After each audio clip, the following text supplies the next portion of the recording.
পঞ্চায়েত প্রধানের বিরুদ্ধে দুর্নীতির অভিযোগে পঞ্চায়েতে ঝুলিয়ে দেওয়া হলো তালা। তালাটি ঝুলিয়ে দেন উপপ্রধান। বিডিওর হস্তক্ষেপে তালা খোলা হলো।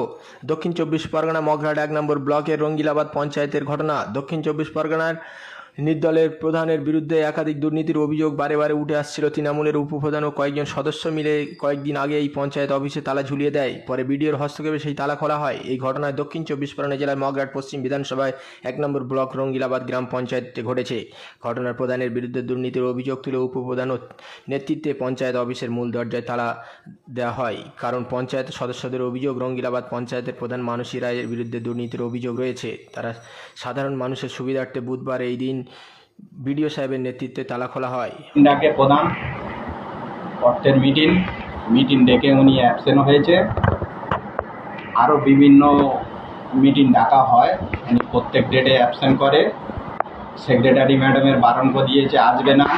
শনিবার ছিল দিনে, 2টোয় টাইম দিয়েছিল, 2টোয় থেকে 12টায় টাইম দিয়েছে, দিয়ে নিজেই অ্যাবসেন্ট হয়েছে। আর কেউ আসেনি।